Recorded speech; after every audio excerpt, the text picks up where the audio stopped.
नमो तस्स भगवतो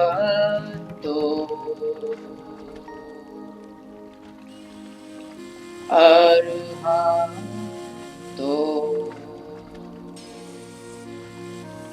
सम्मा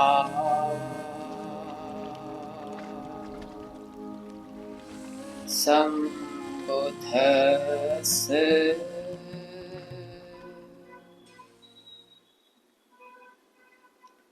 साधु साधु साधु।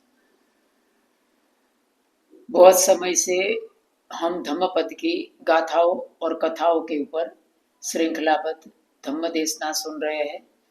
जरावग के ऊपर धम्म देशना चालू है। आज जिस गाथा के ऊपर हम धम्म देशना सुनने वाले हैं वो जरावग की 3 नंबर की गाथा है।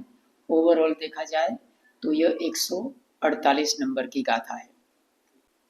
आज की धम्म देशना में उत्तरा थेरी के जीवन की एक घटना बताई गई है। उत्तरा भगवान बुद्ध के धम्म का बहुत प्रचलित पात्र, उनके ऊपर बहुत सारी कहानियां हैं, लेकिन आज यहाँ हम जो बात करने वाले हैं वो जरावग के अनुसंधान में है। इसके अलावा आगे के भी एक चैप्टर में, एक वग्ग में उत्तरा की कहानी आएगी, एक दूसरी घटना उत्तरा को लेकर है। आज की धम्म देशना धम्मपद के जरावग की 3 नंबर की गाथा है। पहले गाथा को समझ लेते हैं, उसके बाद हम उसकी देशना में आगे बढ़ेंगे। परिजीर्णम इदम रूपम रोग नीलम पभंगुरम विज्जति पुति संदेहो मरणंत ही जीवितम मरणंत ही जीवितम। परिजीर्णम इदम रूपम, ये शरीर जीर्ण शीर्ण हो गया है। भगवान उत्तरा के संदर्भ में ये बताते हैं कि तुम्हारा शरीर जीर्ण शीर्ण हो गया है। रोग नीड़ भंगुरम, यह रोगों से भरा हुआ क्षण भंगुर है। बिज्जति पुति संदेहो, टुकड़े टुकड़े होकर ये नष्ट हो जाने वाला है, दुर्गंध युक्त है। जो भी जीवित है उसका मरना निश्चित है। साधु साधु साधु।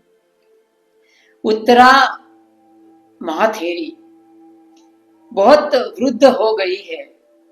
करीब 120 साल की पाकट आयु में भी वो भिक्षाटन करके अपना गुजारा करती थी। एक बार उत्तरा भिक्षाटन करके लौट रही थी। बहुत जीर्ण शीर्ण शरीर हो गया है, बहुत वृद्ध हो गई है, तो बहुत स्वाभाविक है कि वो डिग मिगाते हुई चलती थी। उतने में होता यह है कि उस समय भगवान तथागत बुद्ध भी भिक्षाटन के लिए जा रहे थे, तो साथ साथ बहुत ही रास्ते पर भीड़ हो गई थी। तो वो भीड़ से बचने के लिए और भगवान को रास्ता देने के लिए, भगवान के प्रति अपनी श्रद्धा प्रकट करने के लिए उत्तरा 2 कदम पीछे हट जाती है। जब भी वो पीछे हटने का प्रयास करती हैं तो उसने बहुत ही एकदम अनुशासित चीवर धारण किया था, तो उसके पैर में चीवर आ जाता है और वो गिर पड़ती है। जाति पी दुखा जरा पी दुखा व्याधि पी दुखा मरण पी दुखा।